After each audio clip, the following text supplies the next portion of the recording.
stage engines are going to propel the payload into orbit at about 400,000 feet or 120 kilometers up. The fairings, it's kind of like the shroud on the top of the rocket that's protecting the payloads, they're going to jettison off. They're going to fall off.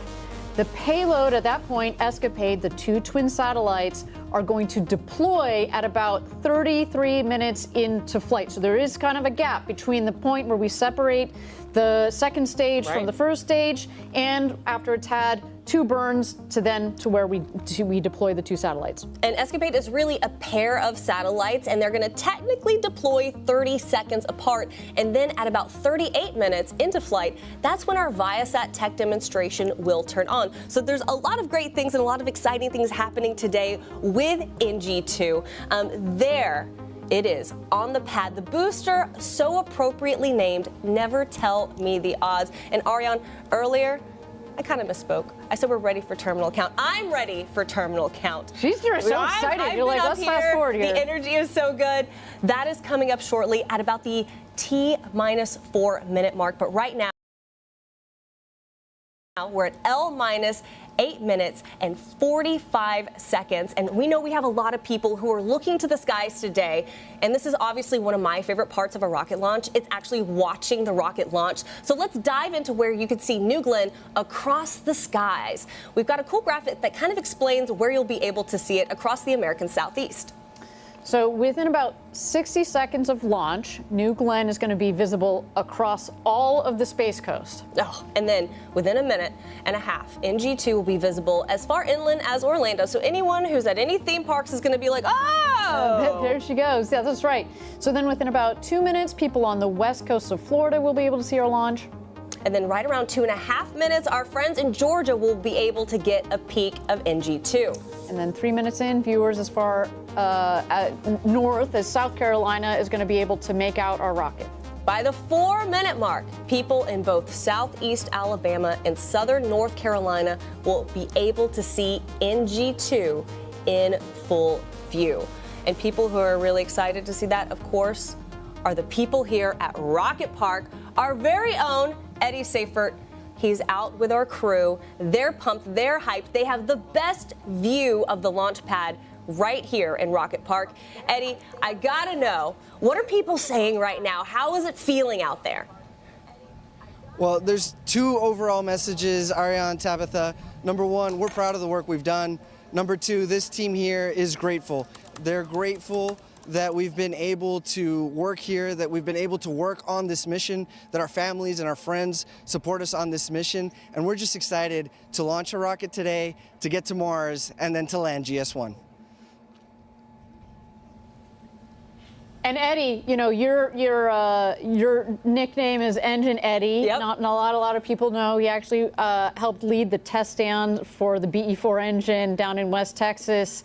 You want to talk a little bit about those beautiful BE-4s that are going to be doing the ascent, but also the descent as we come in to land this booster for the first time ever?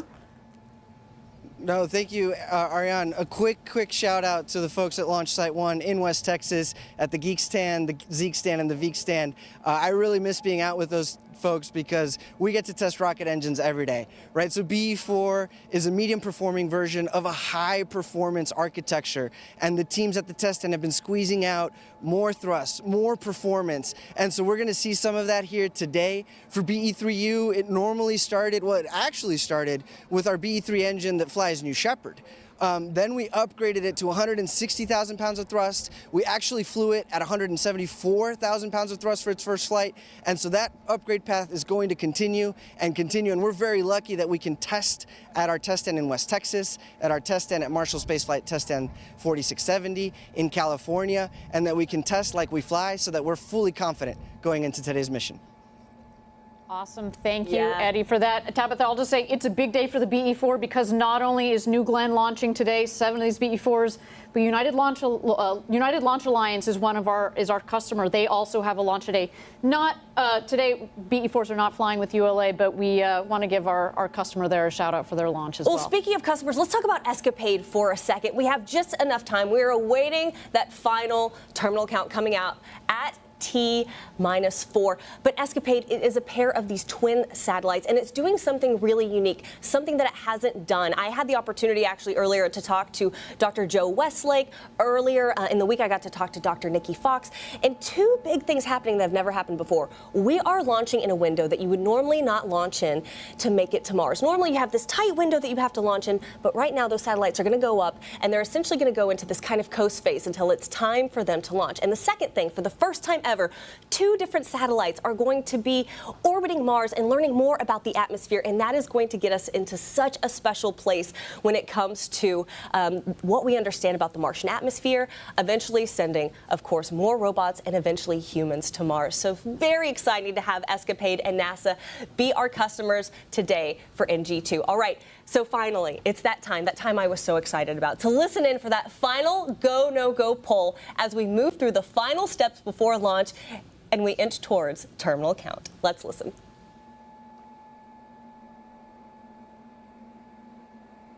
T-minus 359. TCS active. TCS active. AFSA safety timer started. AFSS safety timer started.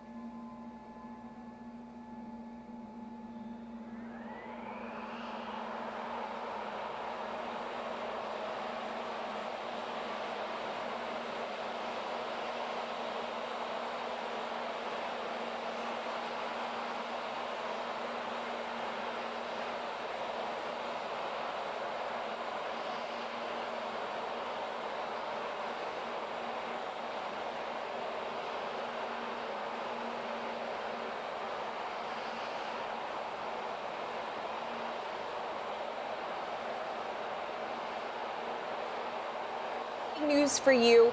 We are in terminal count. They did the final go, no-go poll. New Glenn is ready to launch, and we've transitioned into that terminal count. Now, from here on out, you'll be hearing from our flight ops, Patrick Moore. And from here, the vehicle is also running fully autonomously on software. So our engineers are hands off. They've got their eyes on their screens, but the rocket is in control of itself at the moment. Yeah, right now they're continuing to condition the propellants on the second stage using chilled helium. You can tell the rocket is nice and cool. And this will continue for another minute or so and helps prep the liquid oxygen and liquid nitrogen that powers the BE-3Us. Oh, liquid oxygen and liquid hydrogen. Sorry, that is for the upper stage. That's right. And then also on the first stage, we've got. Oh, hold on a second. There's Kent. Hello, Kent. They're ready for a rocket launch here at T-minus 2 minutes to go to launch. One interesting thing to watch here, a couple of things. One is that the 7 engines start in a stagger start. So we've got 3 of the engines that'll start, and then the other 4 engines that start just a second later. We want to make sure that we don't jostle the rocket or jostle the infrastructure too much.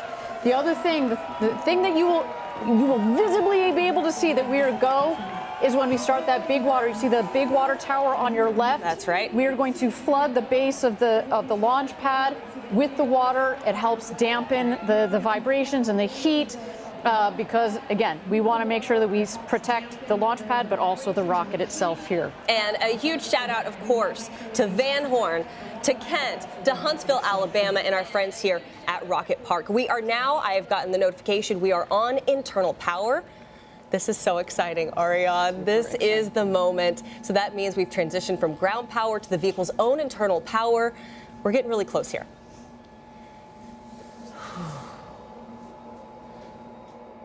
T-minus 1 minute. T-minus 60 seconds. Range green. AFSS flight enabled.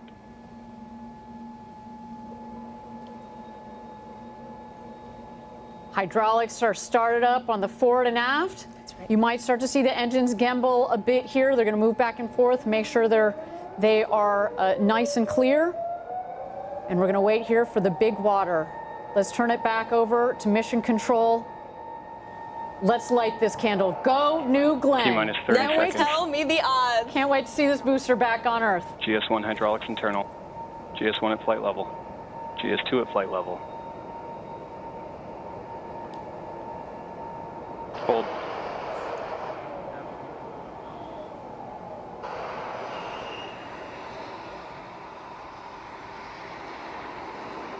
All right, as we've seen here, our team has decided to go into a hold at T-minus 20 seconds.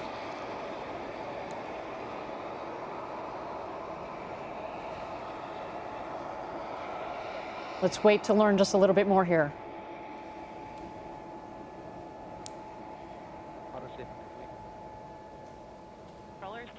Auto safing complete.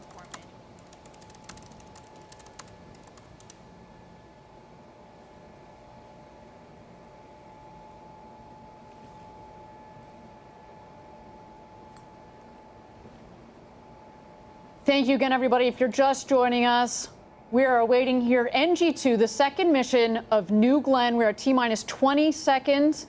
Our team has decided to enter a hold here. We've said it on other webcasts before. We spend years designing this rocket, months building it, months designing the missions. If we need a couple of minutes to make sure that the rocket is ready, that our team is ready, that everything on the range is ready, That's right. then we will take that time. At this moment in time, I do have a statement that says that terminal count aboard the team is currently investigating. Right now, you've got to look inside of GS2. You can see our twin satellites. I believe that's ESCAPADE, correct? That is ESCAPADE. They're ready for its launch to space, to Mars. It's going to have to wait just a couple more minutes here, obviously. There you see the base of the rocket, the 7 BE-4 engines.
All right, if you're just joining us, this is NG-2. We are at T-minus 20 seconds. We are currently in a hold because we had a terminal count abort. Our team, like I said, is currently investigating. So while everything is getting sorted out, we're going to toss it back over to NG-2 on the pad and give you more information as it becomes available to us.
Welcome back, everyone. You are currently watching the webcast for NG-2. Right now, our team is investigating, and we are expecting them to reset the clock. But in this moment, since we have a little bit of time, Ariane, I would like to take our focus and talk a little bit more about ESCAPADE and how it's going to help scientists learn more about the atmosphere on Mars. Our friends over at NASA put together this great explainer on the importance of ESCAPADE. Let's take a look. Mars, once a warm, watery world with a thick atmosphere. Now, a cold, arid landscape with its atmosphere thinned out. What caused this transformation? And how could this environment affect future Mars explorers? NASA's new ESCAPADE mission aims to find out. The Escape and Plasma Acceleration and Dynamics Explorers mission will help us understand Mars's climate history using 2 spacecraft in orbit for the first time.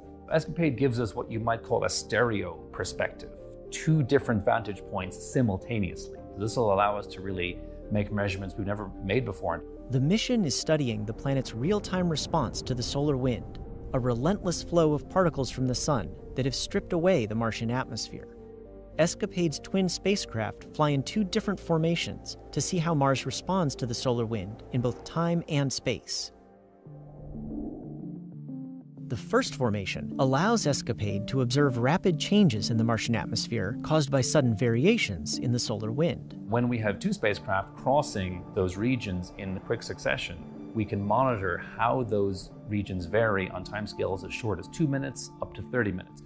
In the second formation, ESCAPADE will study both the solar wind and the upper atmosphere of Mars simultaneously for the very first time. We'll have 1 spacecraft in the solar wind so we can measure what's coming in, and then 1 spacecraft closer to Mars. This will help us understand the cause and effect of what's happening when space weather comes to Mars. ESCAPADE will also help us prepare to send human explorers to the Red Planet. For example, ESCAPADE will give scientists more details about Mars's upper atmosphere that future astronauts will use to send radio and navigation signals around the planet. ESCAPADE's work could also help keep future Mars explorers safe. The atmospheres can provide a shield that protect humans and other assets on the surface from things like solar radiation or intergalactic radiation. So it's important for us to understand how the atmosphere is changing. NASA's heliophysics fleet is looking at the sun's influence, and with ESCAPADE, we'll now have multi-point measurements at Mars, which will help us have a more comprehensive picture of what's happening throughout the solar system.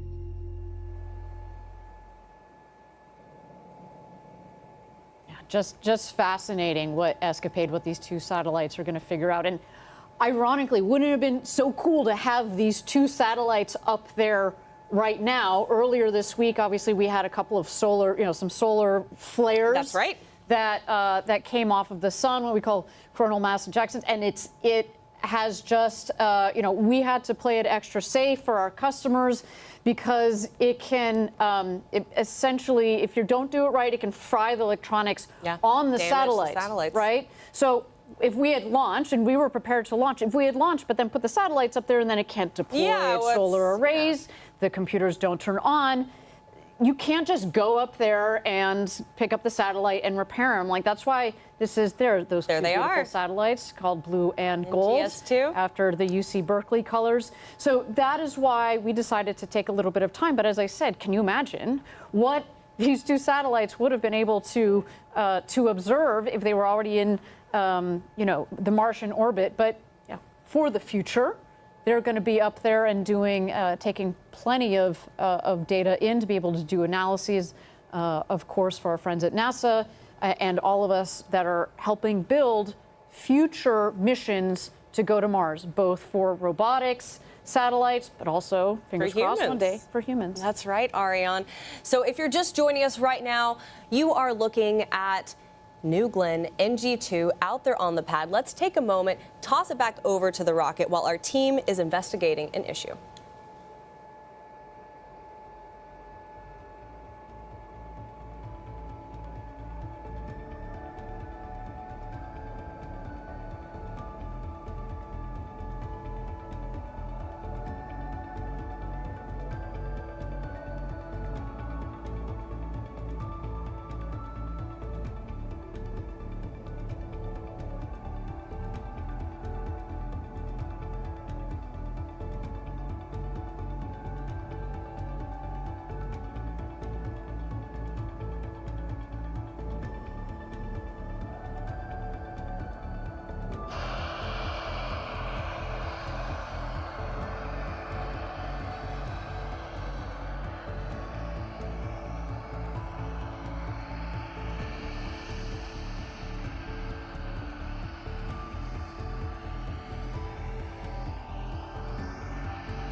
All right, welcome back, everyone. You are looking at NG-2 out there on the pad.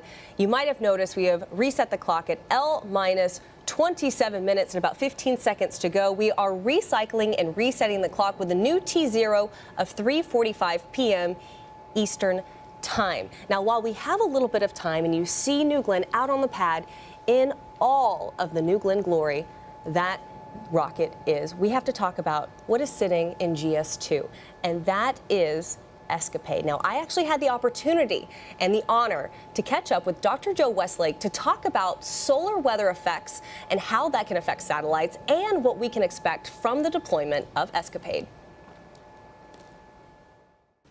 Dr. Joe Westlake, heliophysicist at NASA. We are so honored to have you here with us in the studio. First off, let's talk about heliophysics. Yeah, so really excited to be here, really excited to see the ESCAPADE launch go up, really jazzed. And heliophysics, right? So heliophysics is an interesting word. It's fascinating because, you know, one, it doesn't exist in the dictionary yet, which is really an interesting thing. We hit our slang era in heliophysics. Merriam-Webster actually just picked it up. But heliophysics is like the science of the sun and everything that it touches. So when we think about ESCAPADE, folks would say, well, like, what does heliophysics have to do with some Mars mission? Why do we care about what the sun does to Mars?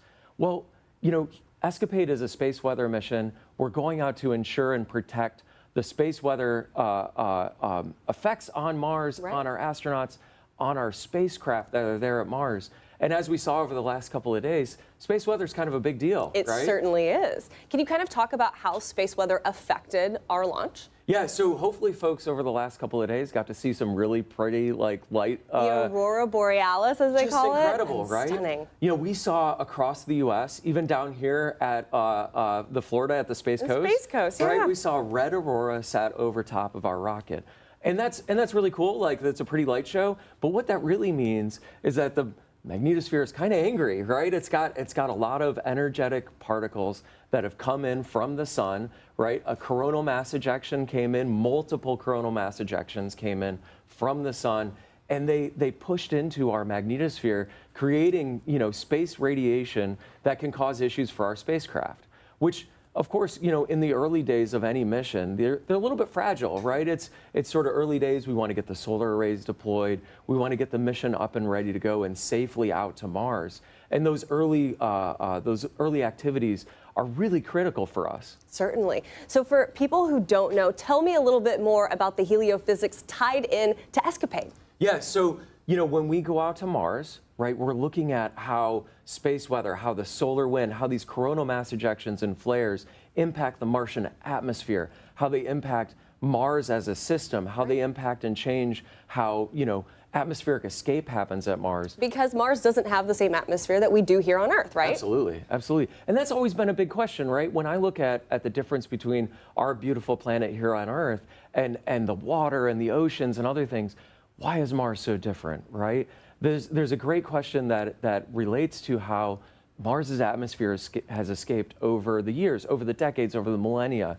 And ESCAPADE's actually going to deliver to us a better understanding of whether the atmospheric escape changes in time or changes in space, right? And so getting that feeling and getting that understanding will let us figure out how Mars has changed over its history and be able to conserve and understand how that applies to us here at Earth. And for the first time, we have a lot of firsts, actually. So we have 2 satellites that are deploying that are going to give us information. And on top of that, this is the first time we are deploying not during the critical Mars window. We're actually going to go into kind of this, like, lollygagging phase just for a little bit until we hit that window. Can you kind of explain that? So isn't that amazing? Like, usually when you think about the planets aligning, right? I mean, the greatest planet alignment was when we sent the Voyagers out in the 70s, right?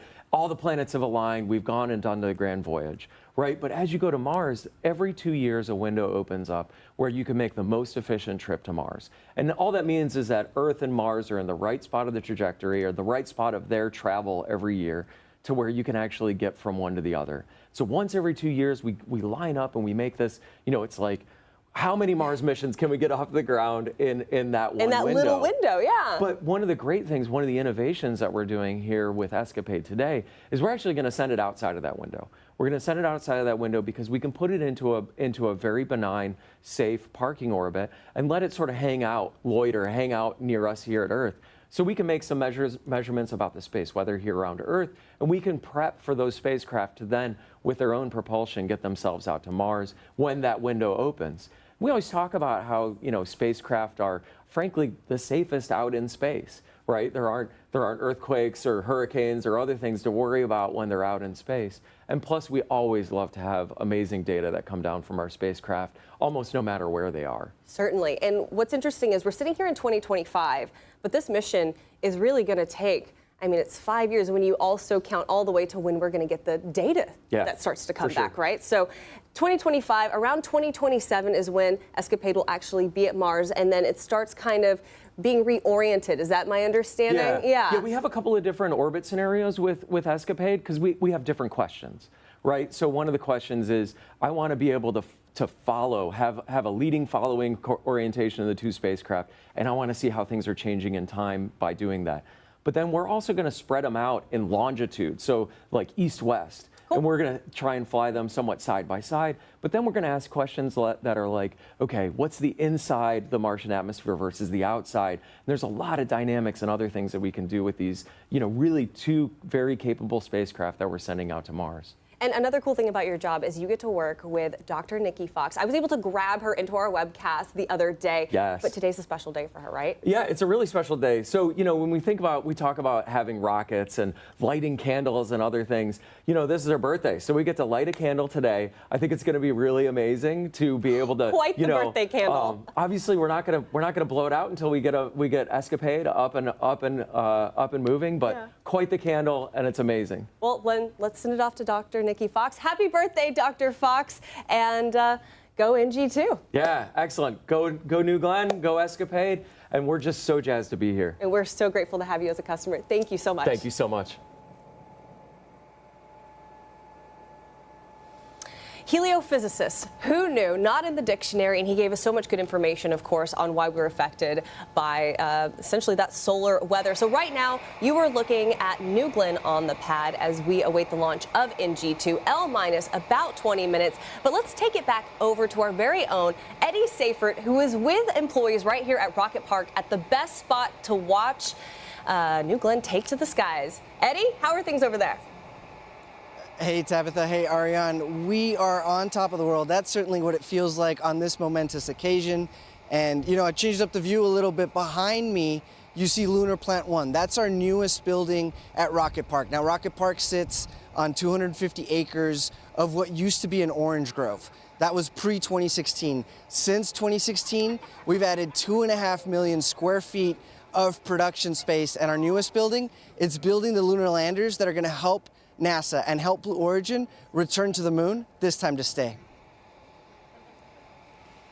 And Eddie, I think we talked about this a little bit on our last webcast. That building behind you is massive. It's hard to tell because you're elevated yourself, but maybe you can talk a little bit to the scale of that building, as well as its location relative to other facilities here at Rocket Park.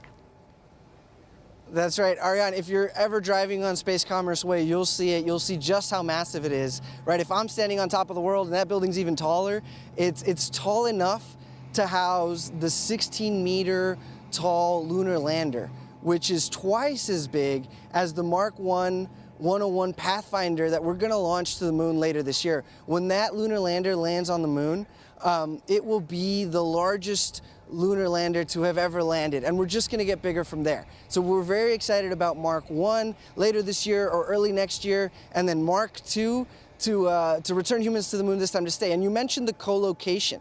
So the fact that we can be co-located with New Glenn means that we can encapsulate that very large lander in the very large New Glenn fairing here on site, and then we can drive it out to our integration facility to essentially place it on top of the New Glenn vehicle, much like we have ESCAPADE today. Eddie, thank you so much. Always so great to talk to Eddie because he can talk at hours and at length about anything to do with engines, with lunar, and of course, he's our hype man out there with everyone here at Rocket Park. Thank you again. If you didn't notice, on his shirt actually are little lunar landers as well. But right now, we're going to toss it over to New Glenn on the pad as we await the launch of NG-2. And in about 30 seconds here, we're going to hear another go pull. So let's go ahead and listen in.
Welcome back, everyone. You are currently watching NG-2. Now, we are awaiting the go poll for terminal count. Right now, we're in a hold and we're getting more information. But do stay with us. Keep your eyes on that screen because New Glenn is out on the pad and looking absolutely fantastic.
All right, everyone, you have your eyes on New Glenn. This is NG-2. We're at L minus 18 minutes and about 40 seconds. Now, coming up at the 17-minute mark, we will have that poll for terminal count. But Ariane, right now, I want to talk about how incredible this rocket is, how unique this rocket is. Can you kind of walk through for our viewers what makes this vehicle so unique? Sure. So it's a two-stage vehicle. If you were able to tune in on Sunday, you saw a little bit of this explanation. But basically, when you talk about a two-stage vehicle, all that means, for those of you that are not rocket nerds like us, is that we're just stacking a rocket on top of a rocket. GS1, Glenn Stage 1, is the one on the bottom.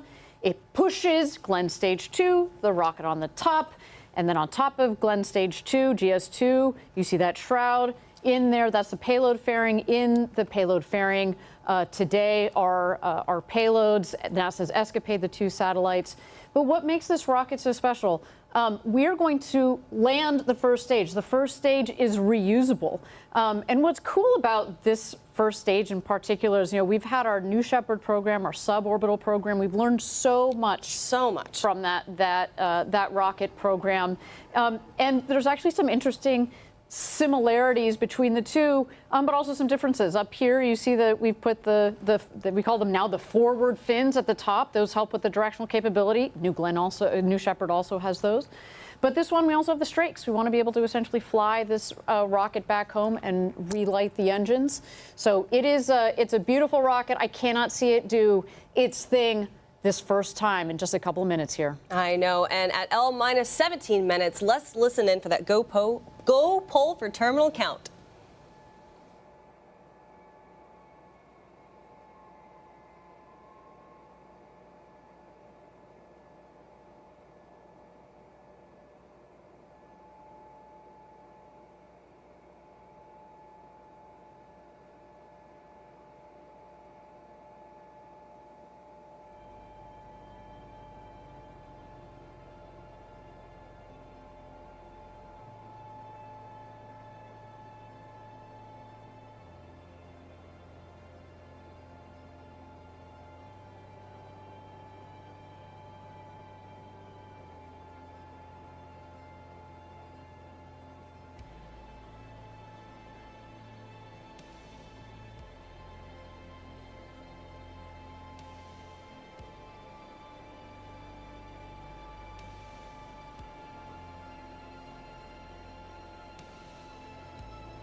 All right, guys, we have New Glenn on the pad, and the reason I have my computer in front of me is so I can tell you these great things. So we are go for terminal count. At L minus 15 minutes and 30 seconds, you are watching NG-2, New Glenn on the pad, the booster so appropriately named. Never tell me the odds, Ariane, and a great day to fly. A beautiful day to fly. Looks a lot better than it did on Sunday. We were just constantly fighting the Florida weather down here.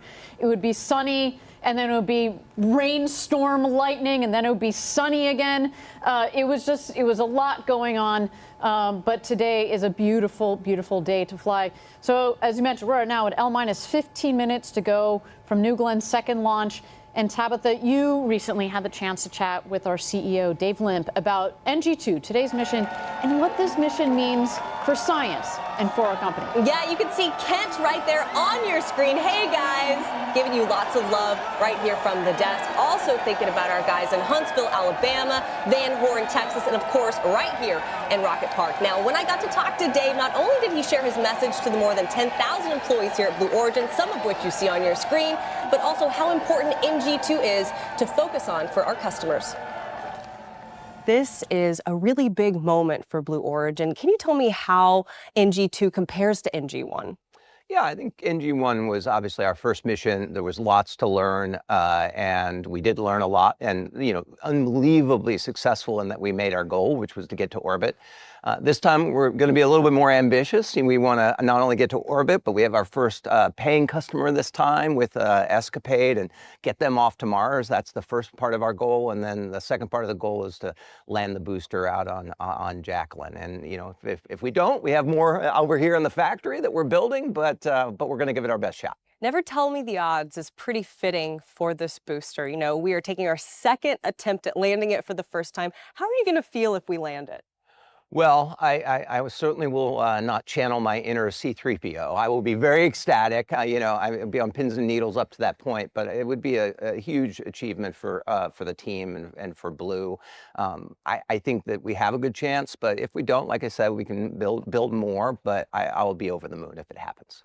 Now, New Glenn is obviously just one of the many systems we have here, right? We have New Shepard, we have Lunar, we have In-Space Systems. How are all of those organizations really working together to further our ultimate goals? Yeah, I think each component of what we do has a piece of trying to get millions of people to work and live in space, and they all have their individual. But as it relates to this particular mission, a huge amount of people have put work into it. Obviously, our engines team in building both the engines for the booster, the BE-4s, and the BE-3Us for the upper stage. We also have a huge amount of work by the obviously New Glenn team building this vehicle, but also New Shepard has been a pathfinder. So all our avionics astronauts fly on New Shepard first so that we can get a sense of what's going on there and get a sense what it's like to have flight-ready hardware. And so it takes a whole team, and it's a very big cross-functional effort across Blue. You know, we have more than 10,000 employees here that are very excited about this moment. I'm one of them. What is your message to those who are going to be watching our webcast and be watching NG-2 take to the skies? Well, I think everybody will be a little bit on pins and needles, I'm sure. But I would say that this is a culmination of a lot of work from a lot of teams. It's not the end point of our journey. Obviously, we have a lot more rockets to make and a lot more customers to make happy as we move forward. But to the extent we're successful here, I hope everybody at Team Blue takes a pause, smiles a bit, celebrates, because it'll be a great achievement for us. And we'll take that deep breath, we'll sort of embrace the moment and then move on, because we have a lot of customers waiting for us to succeed. And there's nothing that makes you happier in business and in your life when you see the smile on customers' faces. Did you ever think that you would be doing something like this in your career when you're watching your rockets launch? No? No, not in a million years. I was very happy making Fire TVs and Echoes, but it is a boyhood dream, and so to be able to have it, I kind of pinch myself every day and just amazed that I get to wake up and help this lead this amazing team of people build incredible technology like New Glenn. I mean, and a reference to that, one of the first things they ask you when you come onto Blue Origin is, what is your first memory of space?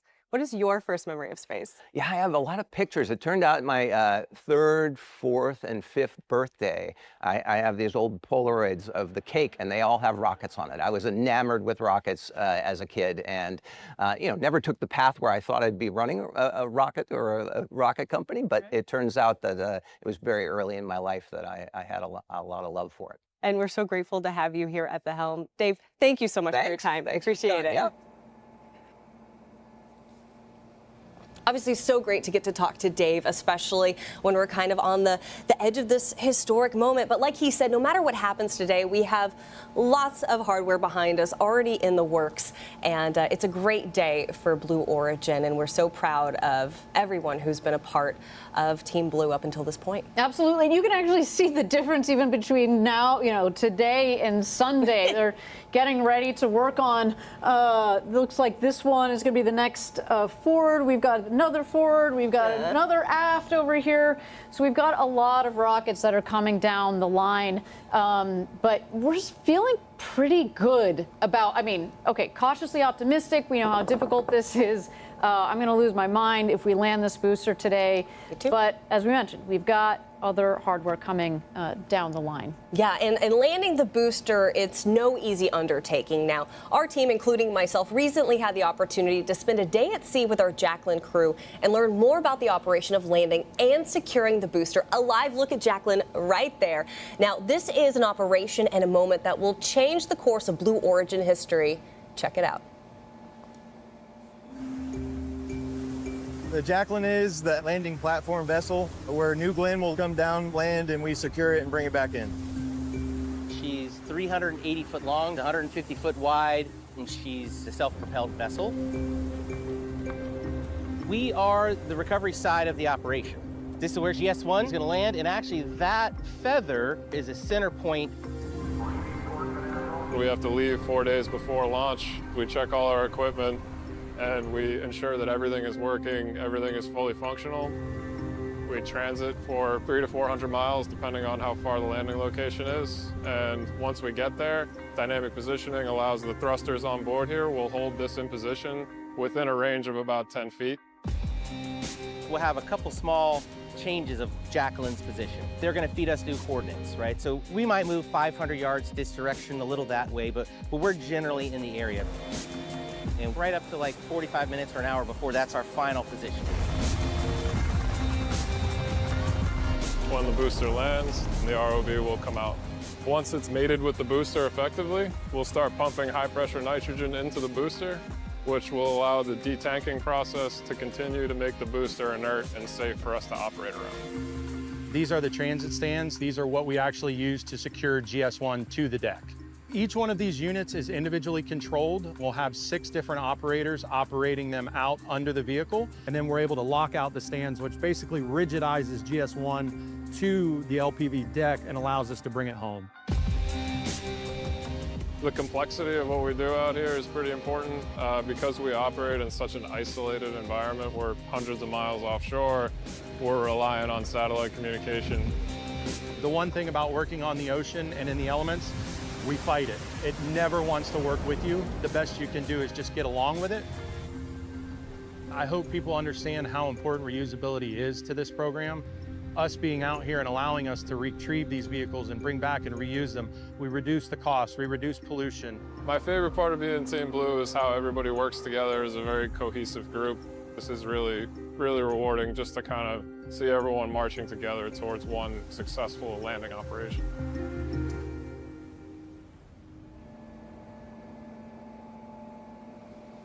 And you've got a live look right there of Jacqueline in all her glory. And Ariane, I have to tell you, what was so great about going out with that team is, of course, they go out for days, sometimes weeks, sometimes a multitude of weeks at a time, and they're eating, sleeping, playing cards together, but also they're going through the operations. And for someone who doesn't know, can you explain, Ariane, why it's so difficult to bring a first stage back to Earth? Well, let me just start with the basics. You have a 200-foot tall tower that has just been 120 kilometers up, and we're trying to hit a 150-foot by about 400-foot boat out there, and then the landing pad, as you see, is even smaller than that. Fun fact, the landing pad that you see there, the circle, is the same diameter as the landing pad for New Shepard. So to give you a sense, that's hard. So you've got this huge 200-foot tall tower that's coming in. We're going to slow it down with first a reentry burn, then we're going to do another burn to slow it down, and then we're just with 3 engines, then shut it down to just 1 engine. That's right. And we do have throttling capability on the first stage, and it'll come in for a nice soft landing, because if you think about it, it was full of fuel on the way up. When it comes down, it's essentially an empty fuel tank. So while it is heavy and very tall here, there's those engines right there. There are the 7 BE4 engines, and the center engine is the one that's going to be doing all the hard work as it comes in just in the last seconds there. And so you don't need as much power. We can pull back on the power for a nice soft landing. And when we do, it will be an extraordinary day. But we've talked about it. This is just the beginning. It really is. We will bring this rocket back, we'll refurbish it, we'll examine it. We've got all sorts of thoughts on what we're going to need to do to refurbish the vehicle. But our whole game plan, launch, land, repeat, is to be able to flip this rocket around and fly it again very shortly here. I should say with New Shepard, we landed the first time in November of 2015. And here we are 10 years later. And here we are, well, 10 years later, yeah, but it only took us about 2 months to flip around the first rocket that had ever gone to space and back. So we've got kind of same time scales that we're thinking here. It's not going to, we want to go fast on this. And if you're taking a look at your screen, you see New Glenn on the pad, and on the upper right-hand corner, you see L minus 4 minutes and about 6 seconds. That's going to change to a T minus any moment, and that is really when the vehicle itself is starting to run on its own. We're going to start being able to hear our mission ops, Patrick Moore. AFSS timer enabled.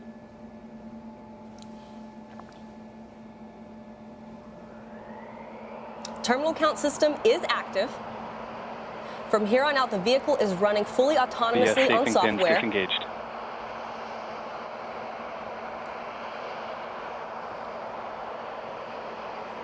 T minus 330. Rapid retract armed. Magic charge initiated.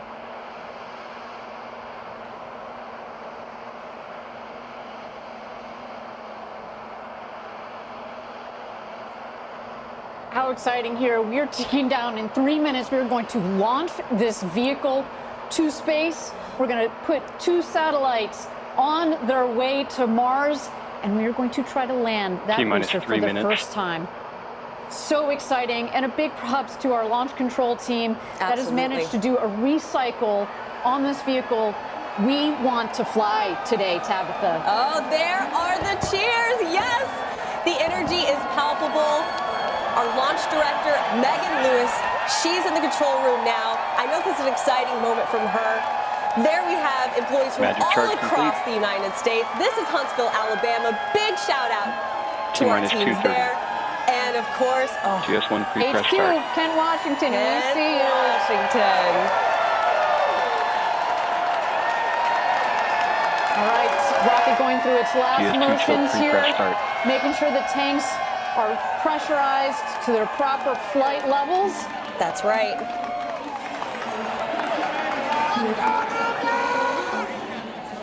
A warm day in Florida, but that rocket is super cold Nice with and its chilled cool. in propellants.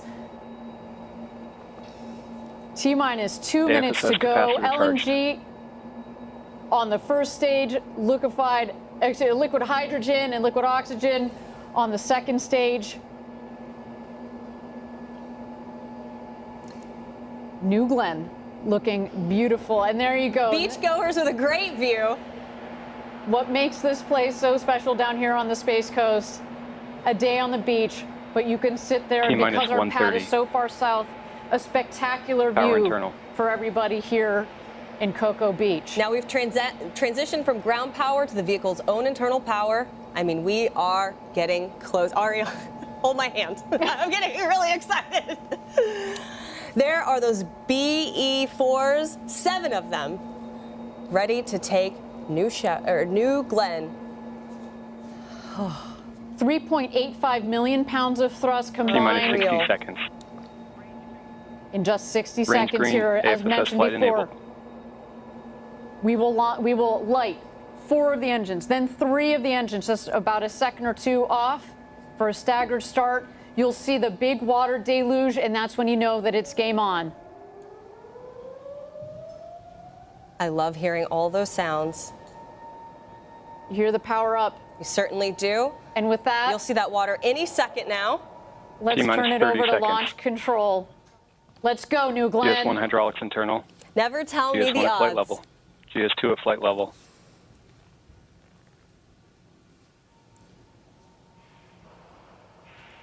Autopilot enabled. T-minus 10, 9, 8, 7, 6, 5, 4, 3, 2, 1. Lift up, detected. First motion.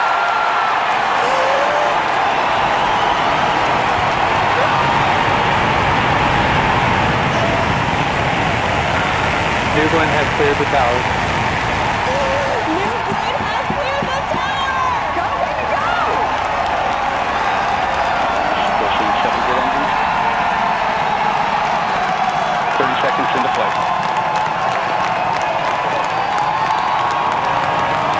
Engine operating parameters continue to look good at full thrust. Body weight response to nominal.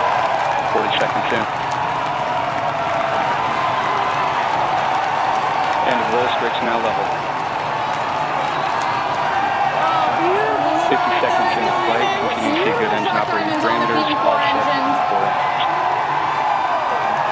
A clean burn. We're coming up here on max Q, maximum dynamic pressure. This is the hardest point on the vehicle when it comes to the pressures and the speed. We want to see this rocket punch through that max Q. Let's Good stand TC by. control, good MR control. 1 minute, 15 seconds in.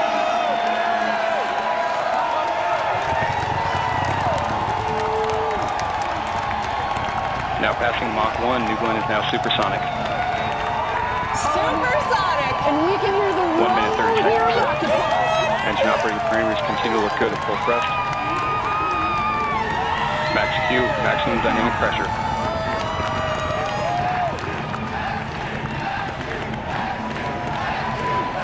One minute, 45 seconds in.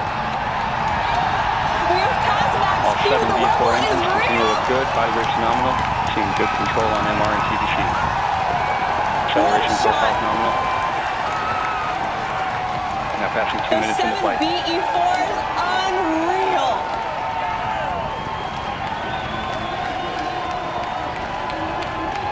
One minute remaining in boost stage.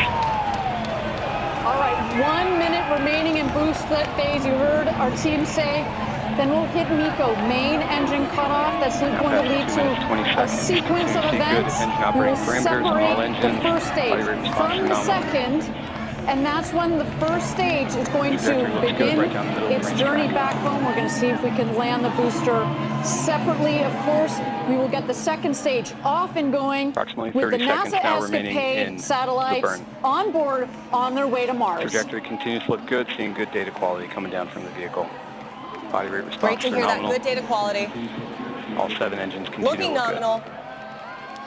Next up, MECO, which is main engine cutoff.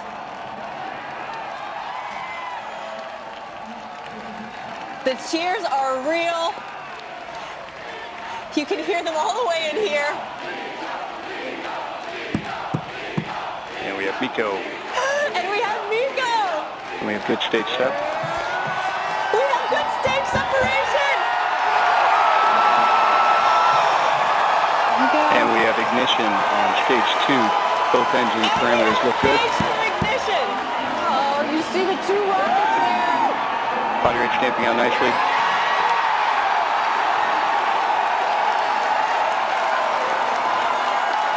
Both B3U engines look good at the high thrust set point. Body rate responses look good. 3 minutes, 43 seconds into flight. Great shot. Look at that view.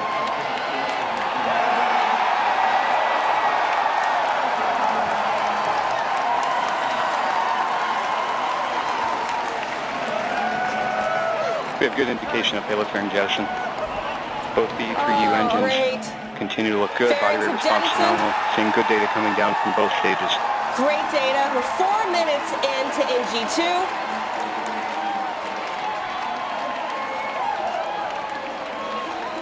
And you saw the spectacular view look good. Down from our GS2. Continue to look good. This is a 9.5 minute burn for GS2. 4 minutes, 25 seconds into flight.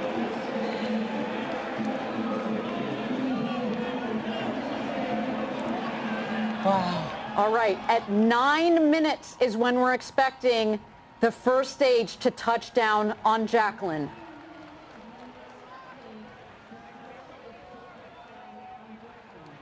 Approximately 2 minutes remaining in the GS1 coast.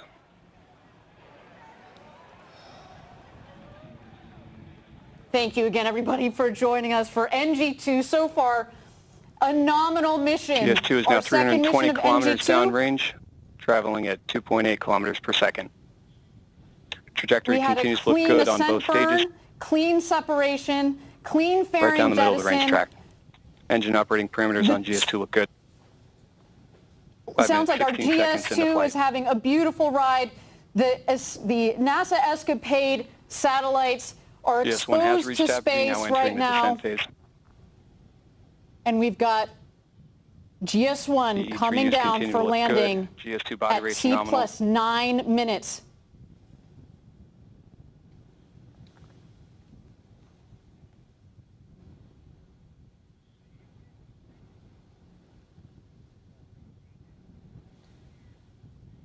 One minute remaining in the GS1 coast.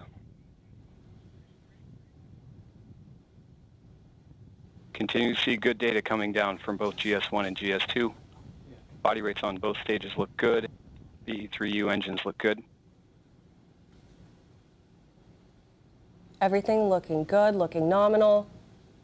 Seeing good TVC And and Ari, MR on this control moment on coming up GS2. is an important one. Trajectory It is. continues to look good. We're going to relight the BE4 engines for the re-entry Body rate burn. snowing out on GS1. The exoturn is complete.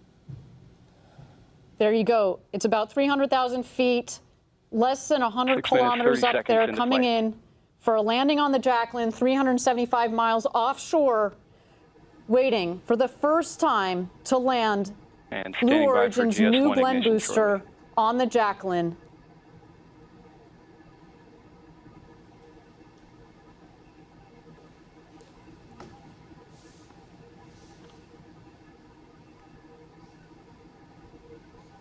Continue to see body rates on GS1. That looks great. We have our booster re-entry burn. All 3 engines. No matter what happens next, we have had a good day. This is further than we made it on NG-1. That's right. See indication of engine ignition on GS1.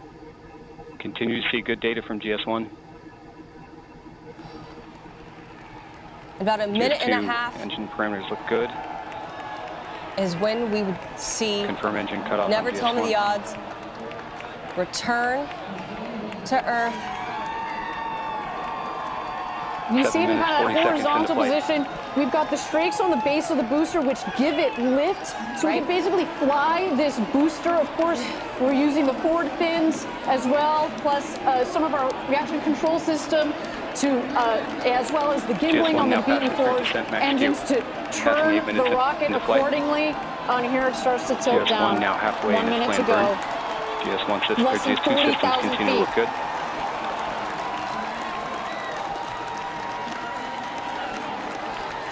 GS2 throttle down complete. Responses look good.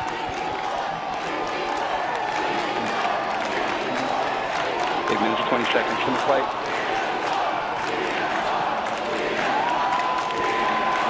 Standing back for landing burn ignition. And we have landing burn ignition. See 3 good engines. We've got our booster landing burn. Engine control looks good.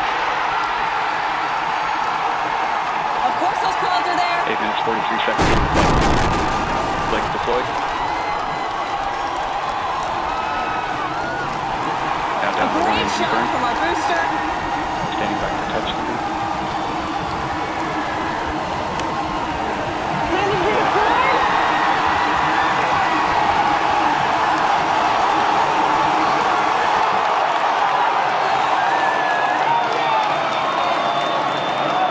Standing back for touchdown.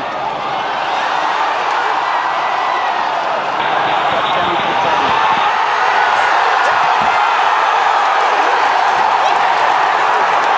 GS2 continuing through its turn. System looks good. Level up full time.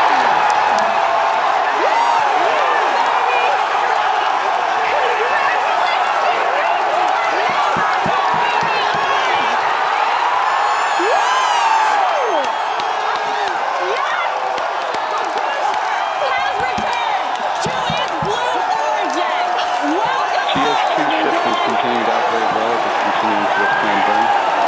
Operating at the low thrust set point, vibration looks good, and good MR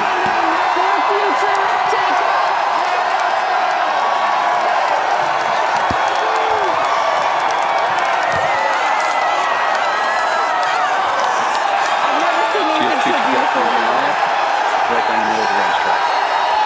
10 minutes, 15 seconds.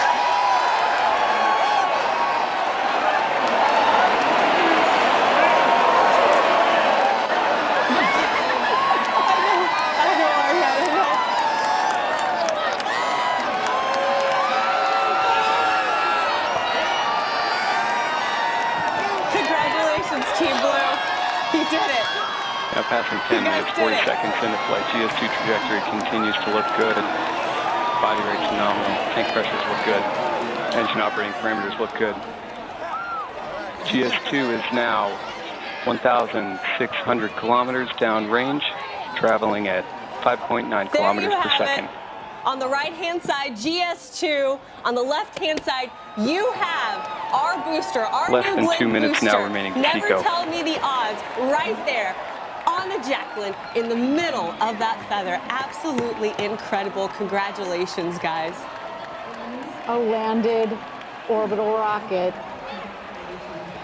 What an incredible What a day.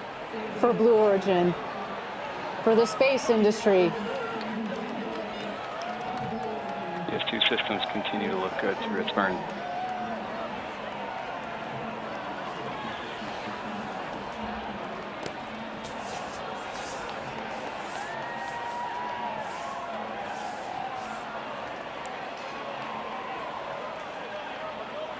I'm speechless, which is rare for me. Approximately 1 minute remaining in the burn. GS2 continues. Of course, on a nominal path. On a nominal path. I I need a second to catch my breath. Your body rates remain stable. I think I hurt my hand banging on the table too much. This is incredible. TVC and MR. Tank pressures are nominal. Bottle pressures are stable. Oh, I'm getting word they're going to replay the landing. That's something so good, you got to watch it twice. Give it back to us. 12 minutes, 30 seconds in the flight. Look at that.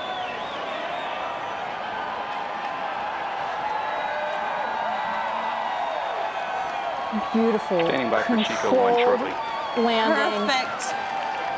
of the first stage of New Glenn with the one central BE4. Let's wait here for our second stage. It's going to cut off its engine. It's done its first burn. And we have Seco GS2 engine cutoff.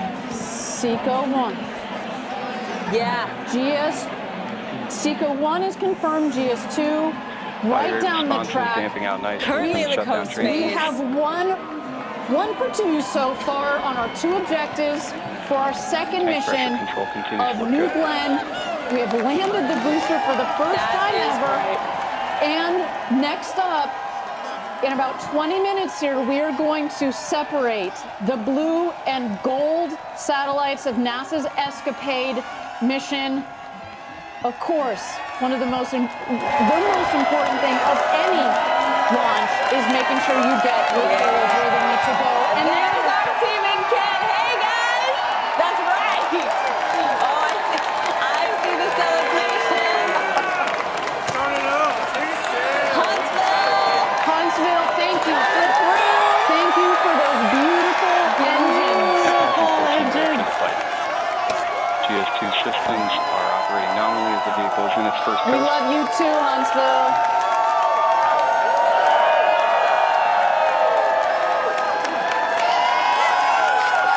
I see you. That place is wall to wall. That just shows you the passion and the dedication of every single person that works here at Blue Origin. And Eddie, you're with our friends here at Rocket Park. Hey, give it to us. What's going on? Next stop, This time in flight, GS2 is now 3,020 kilometers That's what downrange, everybody's saying back here. 7.9 Guys, kilometers per what a second. day, what a momentous occasion, an incredible opportunity to witness live.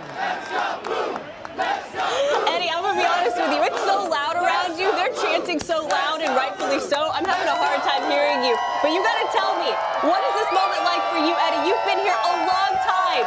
You've seen the New Shepard booster land for the first time, and now you're watching New Glenn. 10 minutes remaining in the coast. Yeah, this one was way better. Just incredible to watch. We're just here, launch, land, repeat. It starts today. Launch, land, repeat. I love it, Eddie. And I believe we also have some video, of course, of the celebrations happening all throughout Rocket Park, in every corner of what is going on in this building. Here's a moment. And of course, that's mission control, launch control. Where is it? You know you're going to see it when they do it. There it is. Oh, in the middle there, you see Jeff Bezos, Jordan Charles, the head of our New Glenn program, Dave Limp. Celebrations all around. And there you have it. Let's show it to you one more time. 15 minutes Our New Glenn booster out on the Jacqueline. From GS2 Oh, I can't wait till she comes home. I have never seen anything more beautiful. Not since the first landing of New Shepard in November of 2015. My goodness, we are almost 10 years almost later. Exactly 10 years apart to land our booster.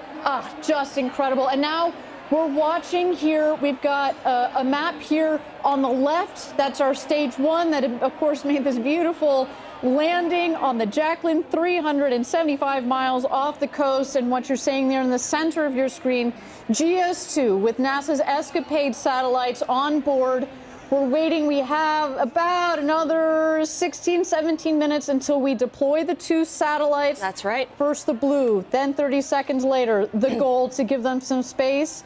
And then about 5 minutes after that, we also have what we call a hosted payload on board, a Viasat radio tech demonstrator on board that we will also power on. But right now, all 3 payloads are exposed to space and are on a beautiful flight, a completely nominal flight. That's right. So far on its way to space and waiting for deployment here. And at 17 minutes into flight, landing the booster, of course, was a historic moment for us here at Blue Origin. But the show isn't over. Still tracking, of course, deployment of ESCAPADE. And here's some of the milestones we want you to be aware of over the next 20-ish minutes. All right, at the T+25 minute, the second stage engine will ignite. At T26:44, we're going to have SECO-2, which is that second stage engine cutoff. And then, of course, at the T+33 minute mark, and that's when we finally get to see ESCAPADE deploy. They're going to deploy and separate at about 30 seconds apart. First blue separation and then gold separation. And finally, as you mentioned, Ariane, we will have at about T+38 minutes that Viasat tech demonstration will turn on. But we have got one accomplishment under our belt, and as we await the second one with our mission today, I got the chance to actually catch up with Dr. Shannon Curry. Now, she's a project scientist on ESCAPADE, and she explains how long it took to get to this point with ESCAPADE and what this moment means for their missions. Approximately 6.5 minutes remaining in the coast. These 2 body rates have remained stable throughout the coast and continue to see good data coming down from the vehicle. Trajectory is nominal.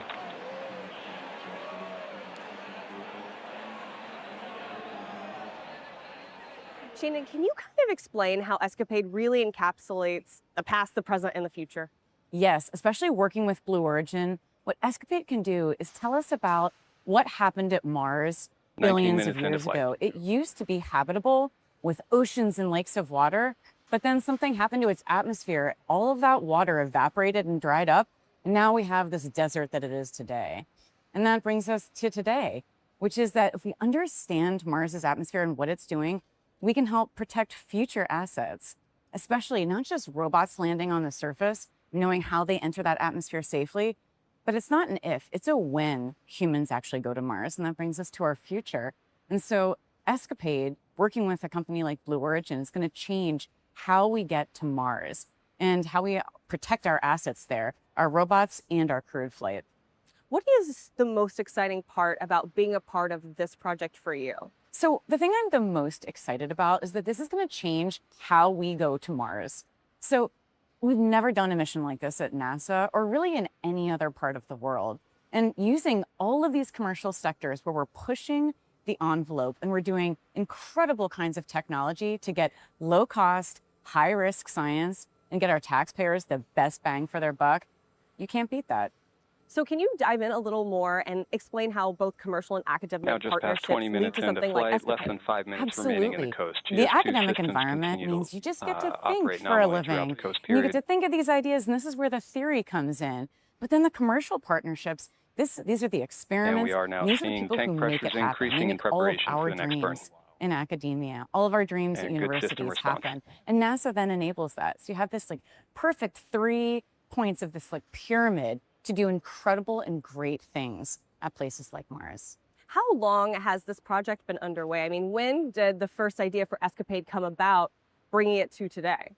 Rob and I started thinking about this mission back in 2016 and 2017, and it took years of planning and years of iteration until we found the right partners, we found the right spacecraft, we found the right rocket, and here we are today. So we are coming up on 10 years in the making to make this happen. So 10 years in the making to get us to the point of launch. And then once it launches, you have another, let's see, we're in 2025, 2026, 2027, 2028, 2029, another 5-ish years of getting the data before you get the data and then processing that.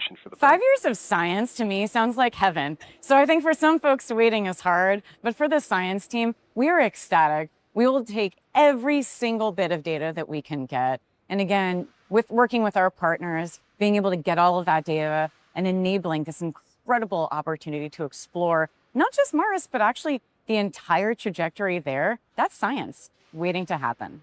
What is your message to all the collaborators who've had hands on ESCAPADE at this moment in time as you're kind of just waiting for it to deploy?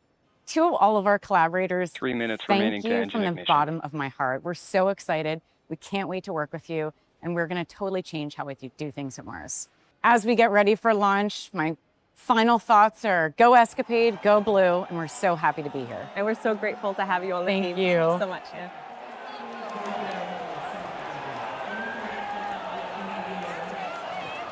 Of course, so great to be able to hear from Dr. Shannon Curry. The booster there, though, on the pad. It is a moment we are still kind of taking in and processing. Ariane, you and I. Buzzing. Speechless, excited. Speechless. I am trembling. My jaw is still on the desk here. An incredible day.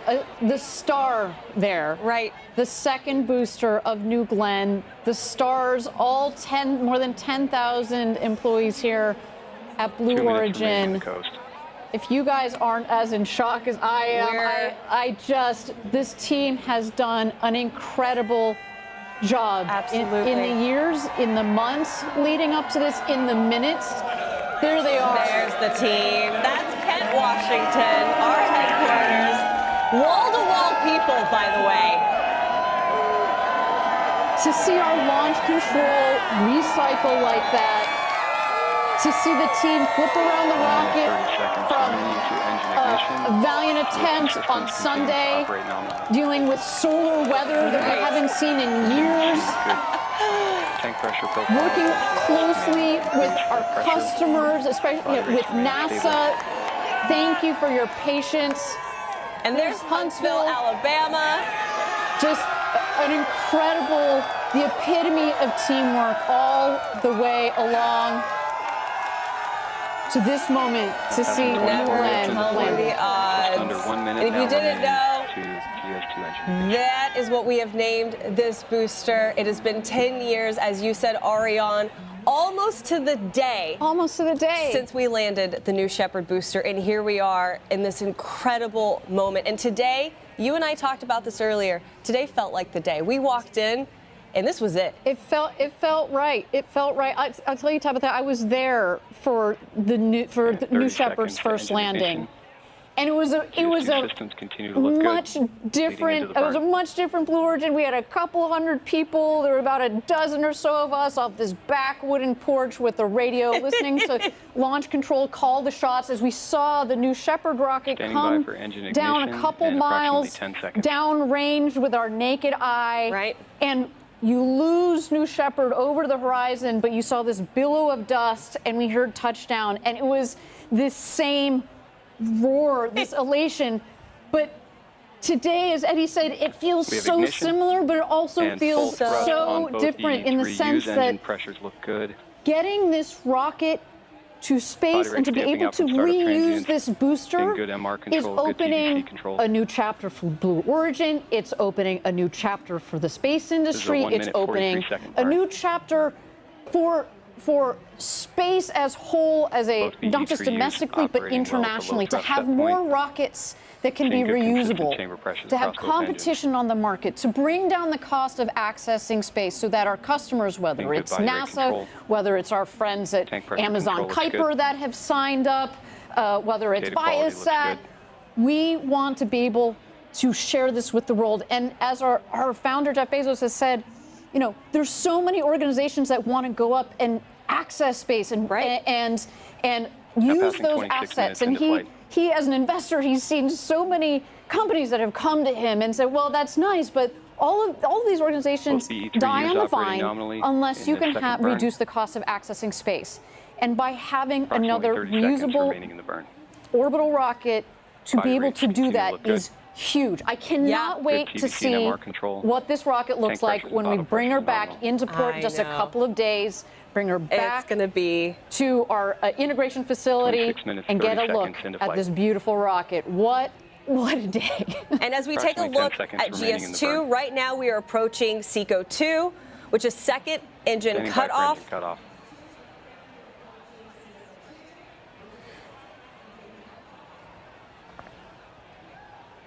And we have SECO Good shutdown Seco on is both engines. confirmed. So we have a map for you on your screen, but soon we should be back and able to communicate with our ground stations, and we would have a picture for you. Right now, we are under 10 minutes until we're able to deploy ESCAPADE.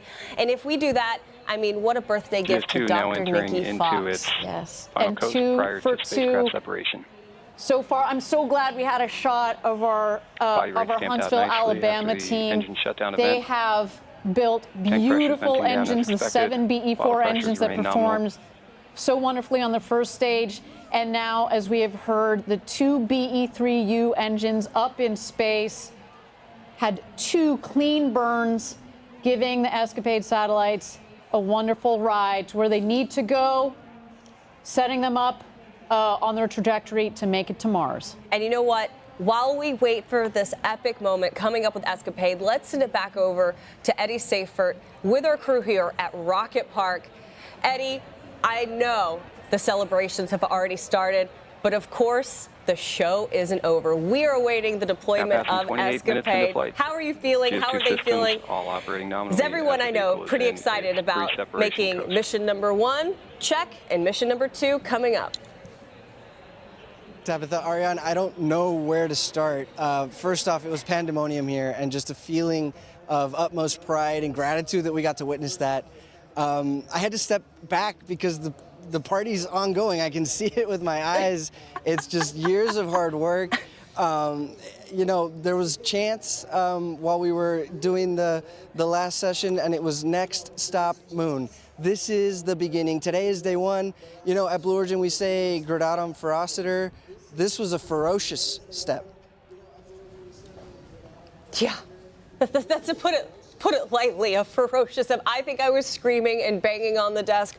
Ariane, you were almost in tears. I know this moment for all of us, and we are here on TV just representing, as you said, the more than 10,000 employees. We get to peek into Huntsville and to Kent and into Van Horn, but everywhere across this country, I think people are celebrating knowing that we've really made this big step that you've mentioned toward making space more accessible. And I know there's future generations watching right now. I know there's people from all around the world, as far as Brazil, watching right now. And those individuals have to know that we are setting up the future.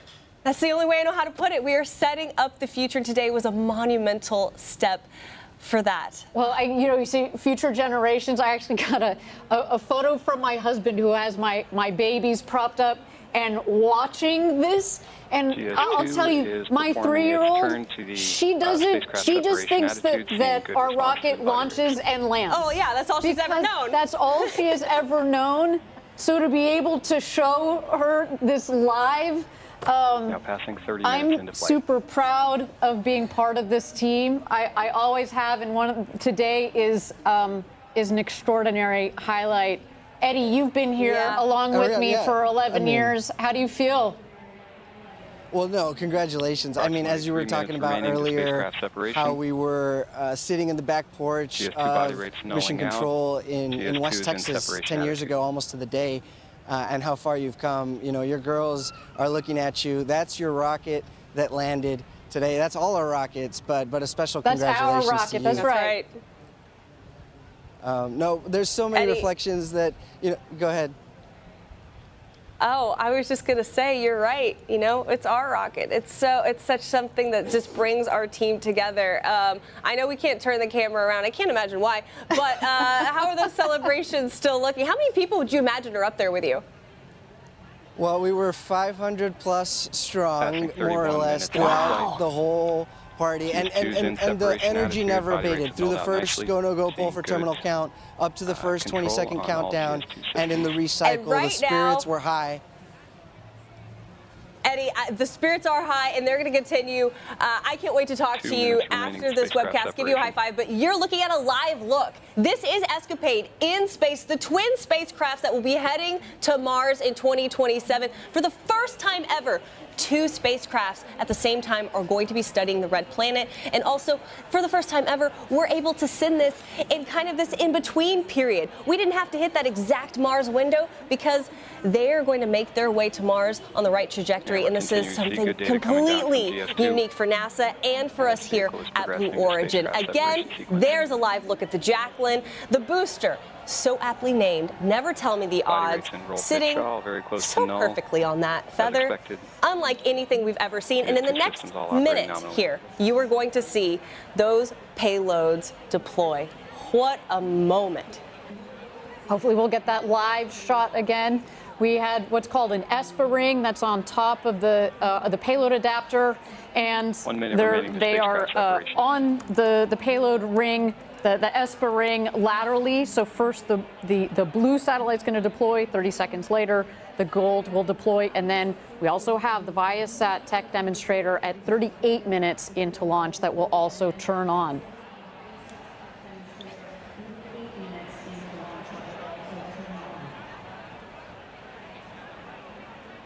Yes, you can follow along right here on your screen.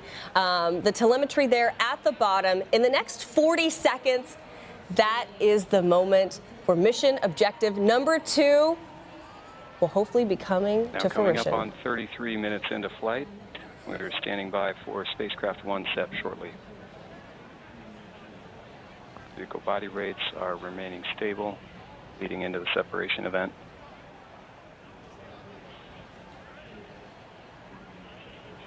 Standing by for spacecraft SEP.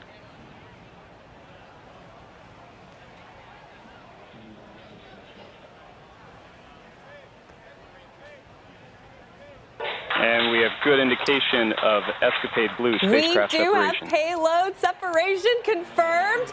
Go Blue. Second payload coming up, as we mentioned. Just about a couple of seconds more here. Standing by for spacecraft 2 SEP.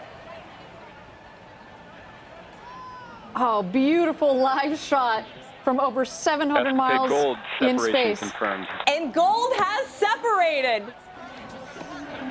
Congratulations, ESCAPADE. Both blue and gold have successfully deployed. We have successfully landed the booster, and we have successfully deployed both the blue and gold satellites for ESCAPADE. 2 for 2. There goes our robotic vehicle that is securing the GS1 onto the Jacqueline. That's right. Absolutely spectacular. ESCAPADE, you are headed to Mars.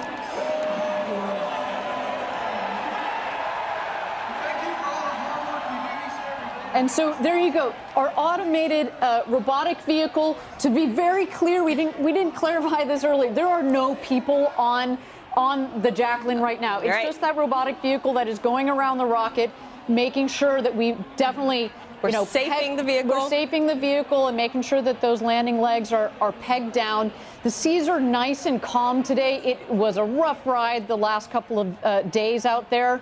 But of course, we want to make sure that our 200-foot tall rocket out there on the Jacqueline is nice and there it goes, is nice and stable. And shortly after, we will of course have the Harvey Stone, which is the boat that has our team out there. They will approach the Jacqueline, and we will put our team up there as well as soon. But as soon as the rocket is stable, we want to make sure, of course, that it's essentially neutralized. Make sure the propellants are nice and stable, if not completely purged from the system, as well as have a stable rocket out there. Safety is number one. But Tabitha, we are 2 for 2 on today's mission. NG-2, a historic day for New Glenn and Blue Origin. I keep telling you, I'm speechless, and I really am. It has been such an epic day. In about, goodness, couple of minutes here, also that Viasat demonstrator will turn on. That's an exciting thing. That's a payload kind of hitching a ride with our friends at NASA. And it's just been so great to work with so many customers and to also show the world that, hey, we're here. We're in the game. We have a reusable booster, and this is just the beginning. No, and we said it on the last webcast. We've got NASA ESCAPADE, but of course there are other organizations, UC Berkeley, Right. Advanced Space, Rocket Labs that have been part of that mission. But we've also got Viasat being one of the foremost satellite operators in the world. And these organizations took a chance on us. They did. We get it. It was a new rocket. It had not flown when we signed with them. This means a lot to us that you have Now, put your 37 technology, minutes into flight. your babies Just in our under hands on 2 top of minutes this now rocket. remaining to You CSP trusted turn our on. team. You trusted our method. We got you there, and we cannot wait to take our other GS2 is signed continuing customers through its as well as our planned other post-separation future to-be sequence. signed All customers. systems We are continue to open for look good. business, baby. On New Glenn, a new day, a new chapter has just opened for, as we said, Blue Origin, but also the space industry. Would you Let's say go. a new era? Would you It's say a new era. It's a new era. This is it. It's a new era. And as we said, at the T plus about 38-minute mark, which is happening here in the next 20-ish seconds, that's when the Viasat demonstrator should be turning on. But not to worry, if we don't get an immediate signal, that is totally okay, because that just means it's not connecting to the ground system. They wait about another hour and then they try again. So 1 minute some remaining to exciting CSP turn on. stuff. And then just to know that we were a part of a payload going to Mars that we're going to be getting data from that is going to tell us so much more about the Red Planet. For us to send future humans to the Red Planet, how epic is that? Today was the first day in at least a 5-year mission. Yeah, no, we're going to be soaking this in for another 5 years. The power of this mission. We're gonna feel it. It's not just something that's up and 30 back. seconds to CSP I turn mean, on. it is something that's up and back. I take that back. Look at that rocket. That rocket is up and back. But the other objective, of course, are payloads with NASA ESCAPADE. Will be working hard for us and working hard for NASA. Yeah, and right now, there you have it. There is New Glenn out on the Jacqueline, right in the middle of the feather. Our ROV is currently helping save the vehicle. And I mentioned with you, I got to go out on the Jacqueline and they explain the operations. This is just step 1. Then they're going to be able to go and secure all of those landing legs. And then once everything CSP is good to power go, enabled. a crew can come right back on the Jacqueline and get ready to bring it back here to Cape Canaveral. And I mentioned this. Oh wait, I just heard CSP has powered on, Viasat has powered on, it has made connection. That's a bonus. That's 3 for 3. 3 for 3. A great day for our customers, and that is really, really important. And you see we've talked about our robotic vehicle that is down there. Right. We mentioned it at the beginning of the webcast. That landing pad is the same, has the same diameter, the landing zone, as New Shepard. I know, New Shepard, and it's only 150 feet wide. So it's about 400 feet long, Jacqueline is, and 150 feet wide. I want you to imagine landing a skyscraper on something that is that size. Incredible. Oh, and then there you have it. There is, of course, we're continuing to monitor GS2, but now we know ESCAPADE is deployed, Viasat is working. So with that, it has been an incredible, fantastic. I don't know if there's enough words for me to say about what this day means for everyone here at Blue, for the space industry, for New Glenn, and for ESCAPADE. Just wow. Yeah. I mean, let's take a moment to reflect on the key moments of today's mission. Yeah. We not only met our mission objectives today, we exceeded them. That's right. Some of those, just to call them out. We had a clean liftoff. The 7 BE-4 engines, they burn that beautiful blue LNG. I wish we could say that we planned it like that, but no, we use the LNG because it's beautiful. It works really well in these BE-4s. Good launch vehicle data through Stage the CSP separation. system. The two stages separated. We then had the second stage that made a nice clean burn to get our payloads into orbit. We safely delivered the payloads. And then, of course, we had the first booster landing ever of New Glenn. Oh, what happened? Did something happen today? Yeah, we had there's that thing that happened. New Glenn came back for the first time ever. These are just incredible feats of engineering. It is very hard to do. I think by now we kind of We think that it's just normal. As I said, my child thinks that it's normal, but it is so difficult when you're trying to land. And now the next critical step for our team here will be to get that booster back, look and see how it's performed, and of course, do the refurbishment on it, because we are going to fly that booster again. Absolutely. That was just round one. And of course, Ariane, I just have to tell you for a moment, it's been an honor to have you here on the desk with me. I mean, you have such an incredible career under your belt, being able to help walk our viewers through every important step and every important moment here. I mean, you are just the legend herself. So thank you. And I'm so grateful I got to share this moment with you, holding your hands, holding our breaths, watching the booster land. So. Thank you, Tabitha. It's been an honor, and thank you so much for being on the desk with me. This is a day that I will never forget. It's being able to be part of this flight today. It's been something so central to the work of us here at Blue Origin. Right. For so long, not just since we landed New Shepard, but since we started this company, and to be part of this historic day. I mean, people have said, well, why have you stayed so long at Blue? Why do I stay so long at Blue? Because we're doing extraordinary things, and we have an extraordinary team. It's an honor to be part of this squad. And it's been an honor for me to be able to represent more than 10,000 of you here on the desk, being able to speak for Team Blue. But if you were inspired, listen, I love a shameless plug, so come here. If you were inspired and energized by what you saw today, because as we said, this is just the beginning, we do really cool stuff here. I mean, look, you can host a webcast, you can launch a rocket, you can build engines. If you want to learn more, go to blueorigin.com/careers, because we would love to have you help us build the road to space. And as you just saw, we're pretty good at it. We're going to Mars today. We're going to Moon. The Moon is a team. We're also going our own payloads to Mars. You want to build those, you said, build the road to space? Come join us. But hey, maybe maybe you're not ready for that step. That's okay. You still want to help celebrate this moment. You can get some great launch gear in our Blue Origin shop. Pick up the, look at that sweet mission patch to capture today's momentous event. Join us, visit online, shop.blueorigin.com. Yeah, real quick, we have to plug this patch. A couple of things to notice. New Glenn's second stage mission, ascending to Mars with ESCAPADE. Top right, you'll see the nod to NASA's ESCAPADE spacecraft that are orbiting Mars. There's also the New Glenn booster in the landing configuration. You know you want the patch because this is the one that we landed the booster on. And the colors, they represent that red-orange hues of the Martian soil, and the New Glenn's BE-4 engines firing so beautifully and brightly, showing those mock diamonds in that thrust plume that you see. So thank you. Thank you all for all of our viewers who tuned in to watch this historic launch. You too were part of today's history.